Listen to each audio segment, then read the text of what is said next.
Hello guys, आइए एक हम और क्वेश्चन देख लेते हैं। ठीक है, वर्टिकल स्ट्रिंग का इंपॉर्टेंट क्वेश्चन है। क्या है? बोलता है two bodies M and M dash are attached to the lower end of an elastic string whose upper end is fixed and are hung at rest. M dash falls off show that the distance of m from the upper end of the string at time t is this one. ठीक है, where a is unstressed length of the string, b and c are the distances by which it would be extended when supporting m and m dash respectively. ठीक है, okay मैं आपको जल्दी जल्दी इसका situation समझा देता हूँ। ओके, क्वेश्चन कोई खास नहीं है लेकिन थोड़ा समझना है इसको। देखिए क्या है सिचुएशन।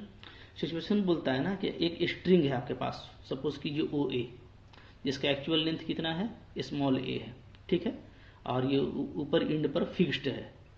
तो नीचे इंड पर अगर हम कोई मास, ठीक है, डालते हैं एम मास, तो वो क्या बोलता है, वो बोलता है कि इसको बी लेंथ से खींचेगा। यहाँ पे लिखा है ना, B and C are distances by which it would be extended when supporting M and M dash.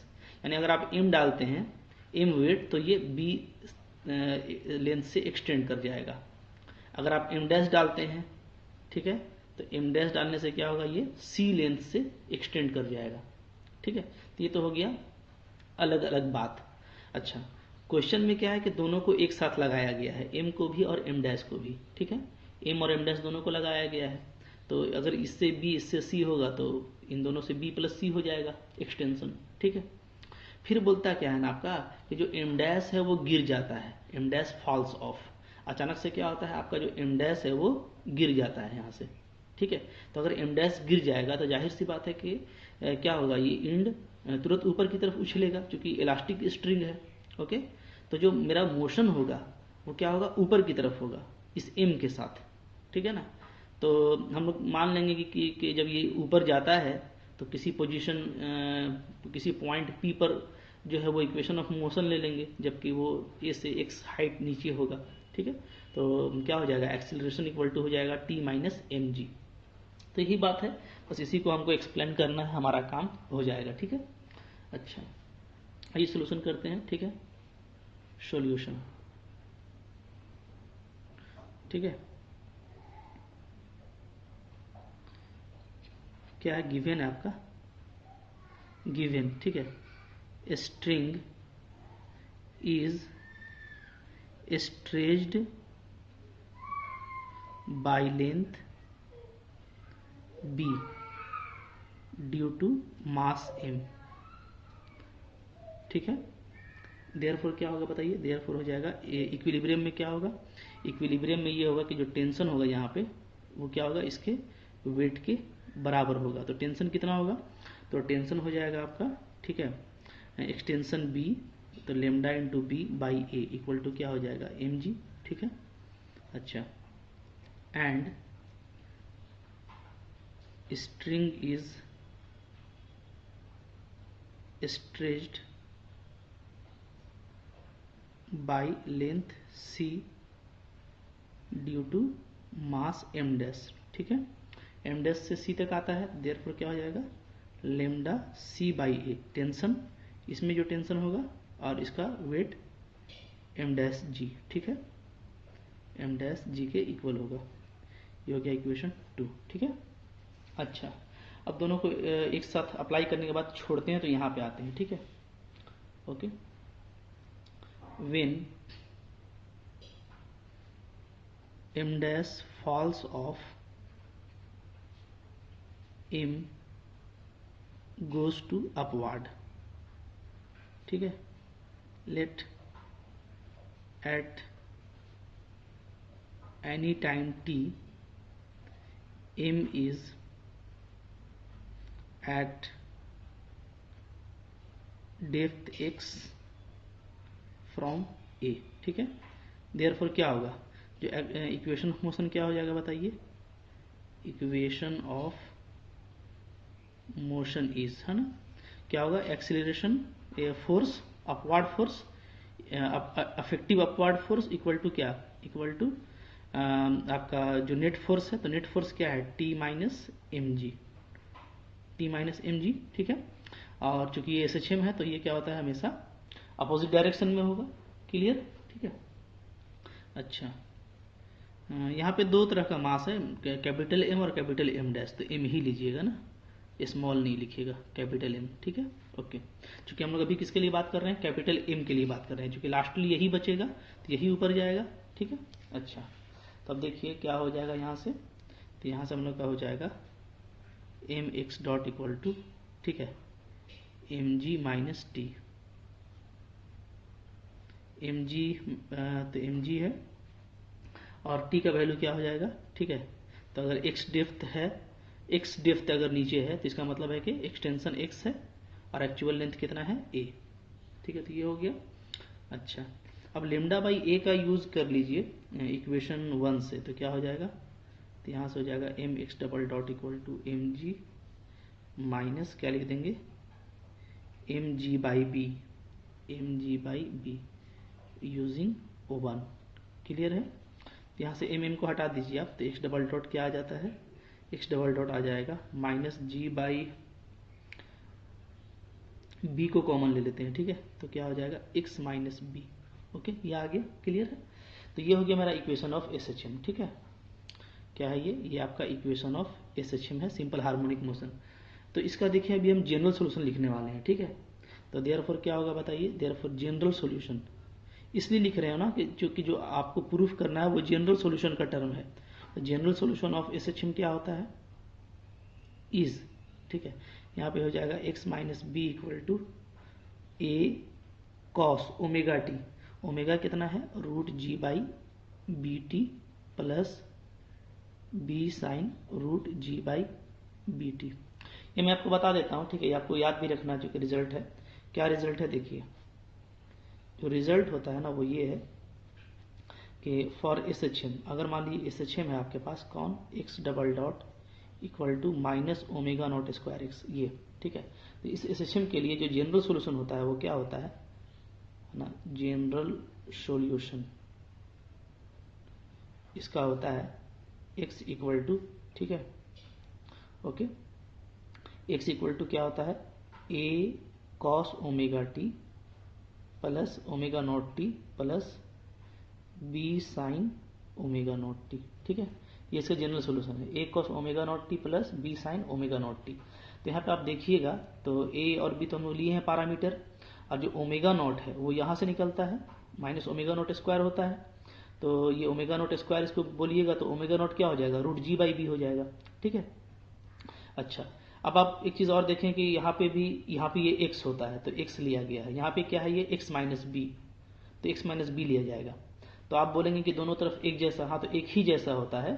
आप इसको देखिए, यहाँ पे जो x डबल डॉट है ना, ये x माइनस बी का डबल डॉट लिख सकते हैं, ठीक है। क्यों, देखिए आप समझेंगे, जैसे x माइनस बी का आप डबल डॉट करेंगे, ठीक है, यानी डबल ऑर्डर डिफ्रेंशिएशन, तो क्या हो जाएगा, तो b तो कांस्टेंट है तो b का तो डिफ्रेंशिएशन 0 हो जाएगा, तो क्या बचेगा x डबल डॉट, ठीक है। तो यानी जो x माइनस बी का डबल डॉट है वो यही है, तो दोनों तरफ सेम चीज़ है। तो अक्सर इसी को आप देखिएगा, अगर कोई कांस्टेंट लगा हुआ है तो ये होता है, ठीक है, हम लोग का, ओके, जो हम लोग का डिस्प्लेसमेंट होगा।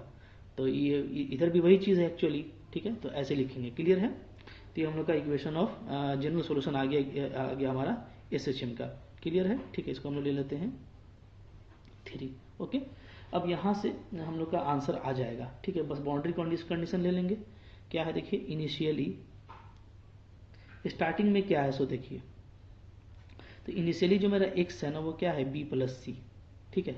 जब दोनों था यहाँ पे तो ये क्या था, लंबाई था b प्लस सी था, ठीक है। और वहाँ पे ये रेस्ट पे था, इक्विलिब्रियम में था, तो जो वेलोसिटी था वो क्या हो गया था, वो था आपका 0, ठीक है। x डॉट यानी वेलोसिटी, ये क्या हो गया, ये आपका 0 वेलोसिटी, ठीक है। और टाइम क्या होगा, टाइम भी वहाँ पे 0 होगा क्योंकि वहाँ से स्टार्ट होता है। जैसे ही m डैश गिरा है तो ये ऊपर की तरफ गया है, यानी मोशन यहाँ से स्टार्ट हुआ है, तो टाइम भी 0, ठीक है। तो इसको हम पुटअप करके यहाँ से a और b का वैल्यू निकाल लेते हैं, ठीक है। तो पहले पुट कीजिए x का वैल्यू b प्लस सी और t का वैल्यू 0 पुट कीजिए, ठीक है। क्या पुट करेंगे, when x equal to B plus C T equal to 0, जब आप डालिएगा तो आपको क्या मिल जाएगा, आपको a का वैल्यू मिल जाएगा, ठीक है। उधर बचेगा आपका c, और a cos 0 1 sin 0 0, तो क्या बचेगा a इक्वल टू आपको बचेगा c। डाल के देखिएगा, ठीक है, क्योंकि t0 डालना है तो cos 0 1 हो जाएगा और sin 0 पूरा 0 हो जाएगा, तो b वाला टर्म पूरा 0 हो जाएगा, ठीक है। x का वैल्यू ये डाले हैं तो c बचेगा आपका लेफ्ट हैंड साइड में, तो a इक्वल टू c आ जाएगा, ठीक है। अच्छा, अब डॉट निकालिए, ठीक है, डिफरेंशिएटिंग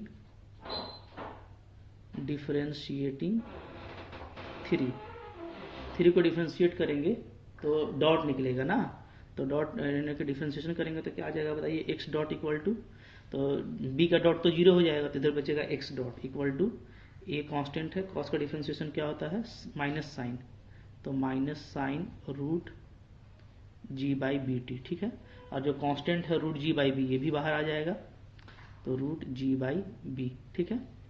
और फिर प्लस आप इसी तरीके से रूट g बाई बी बाहर आएगा b, और कॉस का साइन का इंटीग्रेशन क्या हो जाएगा कॉस, तो cos root g by B T, clear है, ठीक है। तो ये हो गया हम लोग का। अब इसमें पुट कीजिए, ओके, पुटिंग क्या, x डॉट भी मेरा 0 है, कब, जब मेरा t 0 है, ठीक है। तो x डॉट को 0 करेंगे तो ये 0 हो जाएगा, है ना, तो 0 और साइन 0 ये पूरा 0 हो जाएगा, तो अब बचेगा आपका रूट g बाई बी और b cos 0 1, ठीक है। तो यहाँ से हम लोगों को b मिल जा रहा है, तो b हम लोगों को क्या मिल जा रहा है, तो आप देखेंगे तो इधर तो 0 है तो आपको b 0 मिल जाएगा, ठीक है। अब इस a और b को पुटअप कर दीजिए इक्वेशन 1 में, ठीक है। देयरफॉर पुटिंग इन इक्वेशन 3 में पुट करेंगे a और b का वैल्यू, तो क्या आ जाएगा बताइए, वी गेट, हम लोग पाएंगे x minus B equal to C cos root G by B T, ठीक है। तो x का वैल्यू क्या आ जाएगा, तो x का वैल्यू आ जाएगा b plus C cos root G by B T. तो क्या निकालना था हम लोग को, तो हम लोग को निकालना था, आपसे डिमांड कर रहा है, ठीक है, कि show that distance of m from the upper and, ठीक। तो अपर एंड से डिस्टेंस क्या हो जाएगा, ये तो डिस्टेंस आपका पॉइंट ए से है ना, ये क्या है, ये आपका है डिस्टेंस फ्रॉम पॉइंट ए, ठीक है। और पॉइंट ए क्या है, वो बाय डिस्टेंस ए नीचे है, ठीक है। देयरफॉर क्या हो जाएगा, डिस्टेंस फ्रॉम फिक्स्ड पॉइंट, है ना, ऊपर के पॉइंट से, ओके, फ्रॉम अपर एंड, तो ये हो जाएगा क्या, ओ ए प्लस एक्स, और ओ ए क्या है ए, और एक्स आ गया आपका ये A plus B plus C cos root G by B T, clear है। तो ये हम लोग का आंसर हो गया, ओके। तो आई होप आपको अच्छा लगा होगा, है ना। तो देखिए इस तरह से आपको क्वेश्चन डील करना है, हाँ। तो हम जो इम्पोर्टेंट क्वेश्चन था वो हम बताने का कोशिश किए हैं, ठीक है। और फिजिक्स का जो मटेरियल होता है, जो फिजिकल मैथमेटिक्स, तो उसमें बहुत ज़्यादा आपको मतलब कि क्वेश्चन नहीं पूछता है हट करके, इसलिए कि मैथ्स में आप हैं तो फिजिक्स को भी उतना टाइम देना पॉसिबल नहीं है। हालांकि अच्छा है कि अगर आप फिजिक्स को भी टाइम देते हैं, बट जब आप हायर मैथमेटिक्स की तरफ चले जाते हैं तो आप का मैथ ही आपका स्पेशलिटी हो जाता है, ठीक है, जैसे एमएससी में या नेट में। तो इस लिहाज से क्वेश्चन ऐसा किया जाता है कि फिजिक्स का आपका जो बेसिक नॉलेज है वो रहे, तो क्वेश्चन ज़्यादा हट करके नहीं आएगा। हाँ, फिर भी ऐसा हो सकता है कि ये इंपॉर्टेंट क्वेश्चन जो हम बताए हैं तो कुछ इसी जैसा क्वेश्चन मिला करके आपको कोई क्वेश्चन दे दे, तो आप हॉरिजॉन्टल और वर्टिकल दोनों केस आप देख चुके हैं, तो आप इसी कॉन्सेप्ट पे आप डील कीजिएगा, ठीक है। अब डील करने में हो सकता है कि आप एक्यूरेटली पहुंच जाएं, और बिल्कुल पहुंचेंगे, ठीक है, लेकिन कभी कभार ऐसा होगा कि आप थोड़ा मतलब कि नहीं पहुंच पाएंगे, या आपको थोड़ा डिफिकल्ट होगा, कुछ उसमें फिजिकल टर्म होगा जो हो सकता है आपके माइंड में ना हो।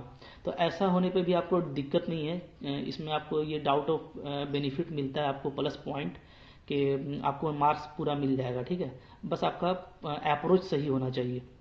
तो चूंकि ये फिजिक्स का कंटेंट है तो इसमें आप बिल्कुल पॉजिटिव होकर के एग्जाम में डील कीजिएगा, ठीक है। तो इतना कंटेंट आई थिंक सफिशिएंट है, आप इसको अच्छे से कर लीजिए। फिर जो नेक्स्ट पेपर है उसको हम लोग नेक्स्ट वीडियो से आगे कंटिन्यू करेंगे, okay. Thank you for watching.